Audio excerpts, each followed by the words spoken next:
สวัสดีจ้าทักทายกันจ้าวันนี้ปานิดกะผ่านมาหาดสามพระยาปานิดก็เลยแวะลงมานั่งเล่นค่ะลมเย็นเย็นเสียงคลื่นลมเนาะค่ะเนาะวันนี้ก็อากาศดีเพราะมีฝนค่ะตอนนี้ก็ลมเย็นค่ะเพราะว่ามันมีต้นสนหลายนะคะนะโฮมหลายแล้วก็มีลมทะเลเนาะค่ะลมทะเลภูเขาขน้ำแห้งเนี่ยภูเขาเนี่ยยางอ้อมไปได้เลยเด้ค่ะตอนสมัยปีสี่หาเนาะค่ะเนาะปานิดมาปานิดกับสิยางเลาะแต่เศร้ากับยางเลาะเขาไปมันกับสิมีโขดที่โขดยังเท่ากับยางเขาไปถ่ายรูปงามค่ะงามถ่ายรูปมาถ่ายออกมาละสวย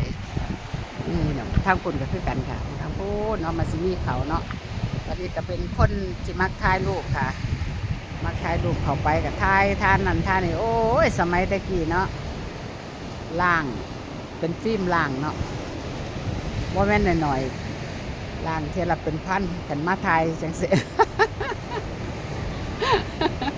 เก็บทุกช็อตค่ะเก็บทุกช็อตเป็นคนมักถ่ายรูป นะคะลมลื่นลมตอนขึ้นกับนี่คนไทยแน่แล้วกับฝรั่งแน่ค่ะเพราะว่าเพิ่นมากางเต็นท์นอนเนาะค่ะมองนี่ก็สิปลอดภัยเพราะว่า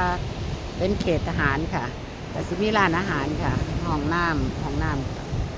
าบน้ำกับฟรีด้วยค่ะเอามาห้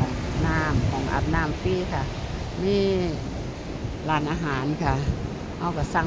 มากินได้ค่ะสั่งมากินได้ค่ะเอาบรรยากาศมาฝากเนาะจ๊ะเนาะ